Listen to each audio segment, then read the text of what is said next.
বগুড়ার সোনাতলা উপজেলায় চিরকুট লিখে রাজিয়া সুলতানা নামে নবম শ্রেণীর এক শিক্ষার্থী আত্মহত্যা করেছে। শনিবার ৪ জুলাই সকালে উপজেলার জোরগাছা ইউনিয়নের সিচারপাড়া গুচ্ছ গ্রামে এক মর্মান্তিক ঘটনা ঘটে।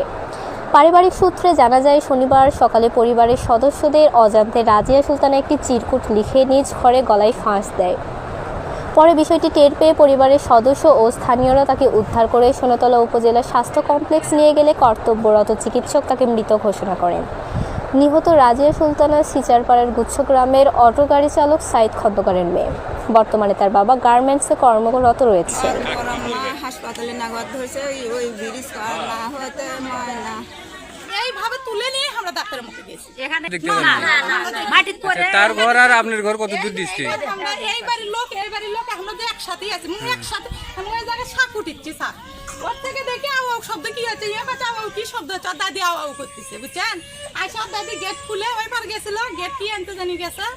আয়সা গেট খুলিচ্ছে, গেট খোলার পরে এখন মন ভাঙতে দেখি ঘরের মধ্যে যা দেখে আওয়াও শব্দ হচ্ছে। আমার কাছে আওয়াও করে কি, তারপর যখন 3-4 জনে একসাথে দৌড়ে যাওয়া হয়েছে। যা দেখা মানে এর আগে উপরে সমস্যা ছিল, জ্ঞান আমার কাছে ওই উপরে জ্ঞান আছে ফি। তো যাই দেখি এই অবস্থা আমরা করছি, আর কোনো মাথার সমস্যা এমন আবার হাত গুলো কি বান করলো নাকি না, আমরা ডাক্তার মুখে নিয়ে গেছি। আপনারা যখন দেখেন তখন জীবিত হয়েছিল ওই মেয়েটা? না, হুল জ্ঞান নাই, সেন্সলেস আছে। আচ্ছা ঠিক আছে। রাজিয়া গ্রামের বাড়িতে তার দাদি আসিয়া বেওয়ার সঙ্গে বসবাস করত। পরিবার জানায়, শনিবার সকাল 6টার দিকে দাদি আসিয়া বেওয়া বাজারে গেলে সেই সুযোগে রাজিয়া একটি চিরকুট লিখে আত্মহত্যা করে। চিরকুটে রাজিয়া লিখেছে, আব্বু আম্মু, আমি যদি মরে যাই তোমরা আমাকে ক্ষমা করে দিও।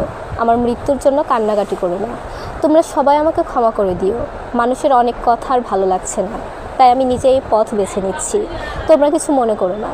ইতি তোমাদের আদরের মেয়ে রাজিয়া। খবর পেয়ে সোনাতলা থানা পুলিশ ঘটনাস্থলে পৌঁছে মরদেহ উদ্ধার করে সুরতহাল প্রতিবেদন প্রস্তুত করে। পরবর্তী আইনগত কার্যক্রম প্রক্রিয়াধীন রয়েছে। এই বিষয়ে ওই ইউনিয়নের চেয়ারম্যান গোলাম রব্বানী বলেন, আমরা যতদূর জানি জিনের আছর লাগতে পারে। এছাড়াও মেয়েটার গলায় অনেক তাবিজ থাকতো।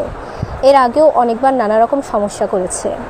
আমরা যতদূর জানি যে ওই যে জিনের আসর যে হয় এই রকম তার গলায় অনেক তাবিজ ছিল।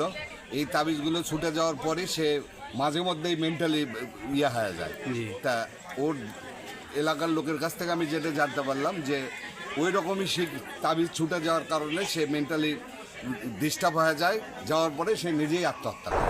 সোনাতলা থানার অফিসার ইনচার্জ কবির হোসেন বলেন, ঘটনাস্থল থেকে একটি চিরকুট উদ্ধার করা হয়েছে।